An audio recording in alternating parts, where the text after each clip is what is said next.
Assalamualaikum warahmatullahi wabarakatuh. Perkenalkan, saya Rahmawati dengan NIM 1804868, mahasiswi Prodi Bahasa dan Sastra Indonesia, Fakultas Pendidikan Bahasa dan Sastra Universitas Pendidikan Indonesia.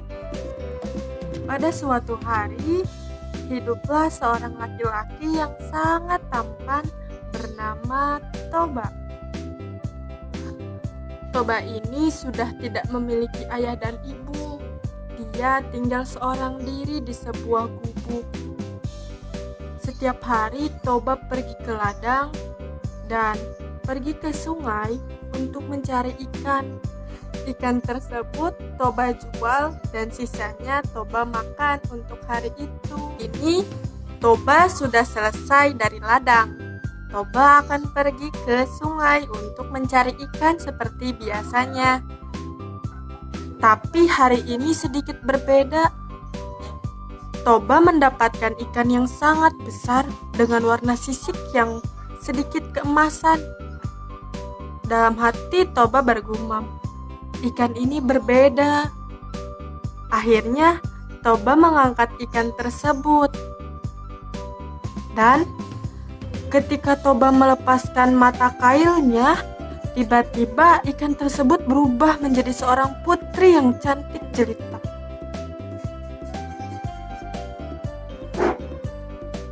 Toba terkaget-kaget. Bagaimana bisa putri tersebut sangat cantik jelita? Akhirnya, putri pun berbicara. Tuan, aku adalah kutukan dewa. Aku telah melanggar larangannya dan aku dikutuk menjadi ikan. Tapi aku bisa berubah wujud menjadi apapun sesuai dengan yang menyentuh tubuhku. Karena Tuhan adalah seorang manusia, maka aku pun berubah menjadi manusia. Toba pun memperkenalkan dirinya. Perkenalkan, aku Toba. Aku Putri. Setelah Toba berbicara sedikit dengan Putri, akhirnya Toba menyampaikan niatnya. Toba ingin menjadikan Putri menjadi istrinya. Putri, maukah engkau menikah denganku? Putri sempat berpikir. Dia mengajukan satu syarat ketika dia ingin menjadi istrinya.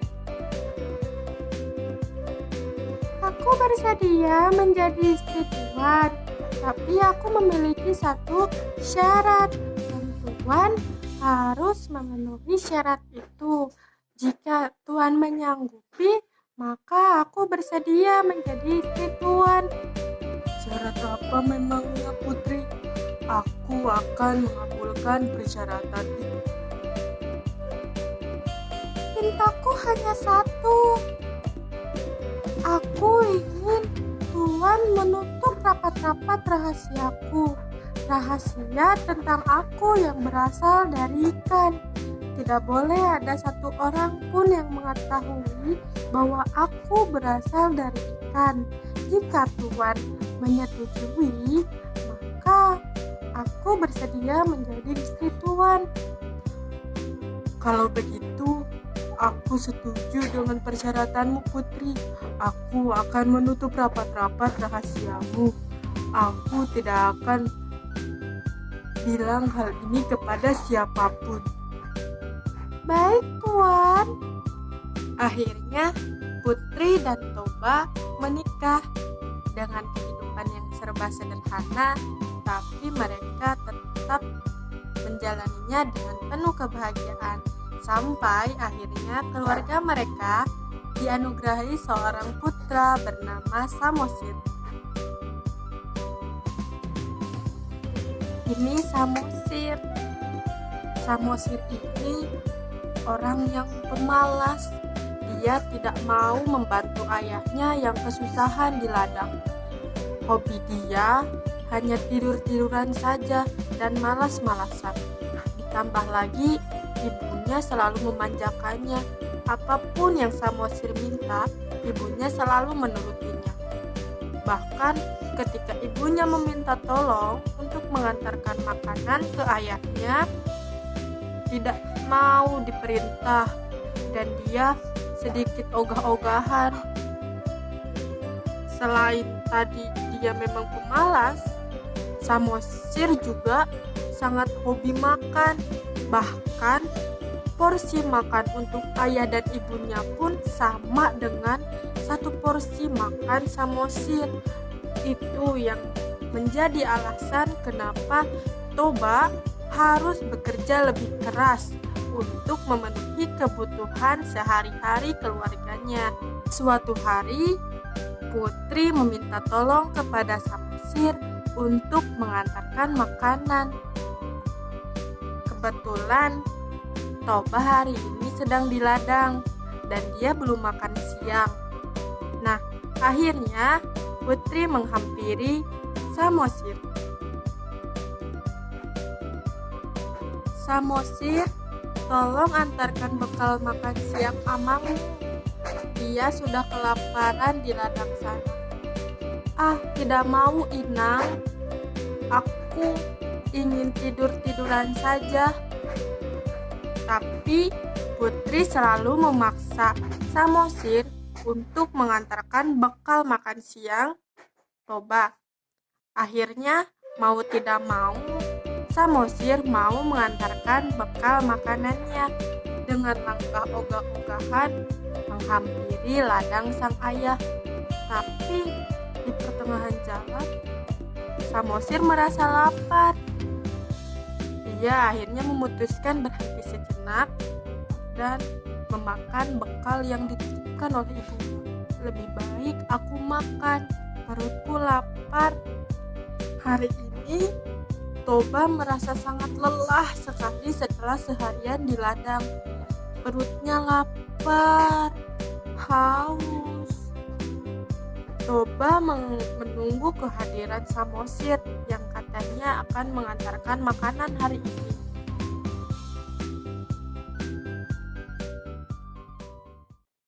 "Mengapa jatah makananku tinggal sedikit, Samosir?" Begini Amang, tadi di perjalanan aku merasa lapar. Akhirnya aku memakan bekal yang Inang berikan kepadaku. Tapi aku tidak menghabiskan semuanya, bukan Amang? Aku menyisakan untukmu juga. Karena rasa lapar ditambah juga amarah yang sangat besar kepada tingkah Samosir yang kelewatan, akhirnya Toba marah besar. "Dasar anak tidak tahu diuntung, dasar anak keturunan ikan."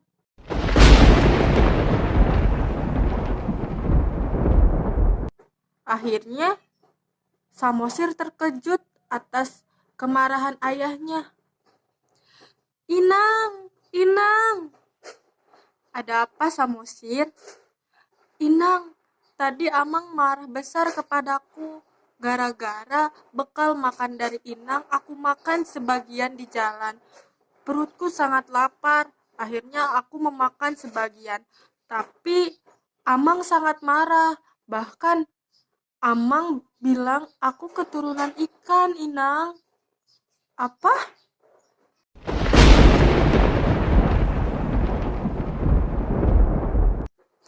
Putri sangat terkejut mendengar pengaduan dari Samosir. Padahal Toba sudah berjanji tidak akan menceritakan asal-usul Putri yang berasal dari ikan. Akhirnya Samosir dan Putri saling berpegangan. Dan dalam hitungan sekejap, keduanya hilang. Dan bekas jejak keduanya itu langsung mengeluarkan air yang sangat deras. Karena air yang tak kunjung berhenti, akhirnya daerah tersebut tergenang. Danaunya diberi nama Danau Toba, sedangkan pulau kecil yang berada di tengah-tengah danau tersebut diberikan nama Pulau Samosir. untuk mengingatkan kita kepada anak laki-laki Toba. Nah, tadi adalah salah satu cerita rakyat yang berkembang di Sumatera Utara. Bagi kita, masyarakat Indonesia yang mempunyai kekayaan kebudayaan, kita perlu melestarikan apa-apa saja yang ada di negara kita, termasuk cerita rakyat. Nah, dari cerita rakyat tersebut, kita bisa mengambil pelajaran bahwa penting menjaga kepercayaan orang dan menjaga ucapan kita sendiri, menepati janji, dan juga sebagai seorang anak kita harus mematuhi perintah orang tua. Dan jika kita diberikan sebuah amanah, maka kita harus menyampaikan amanah tersebut dengan baik. Sekian cerita rakyat dari Rahmawanti. Semoga kawan-kawan bisa memetik pelajaran yang ada dalam cerita ini. Wassalamualaikum warahmatullahi wabarakatuh.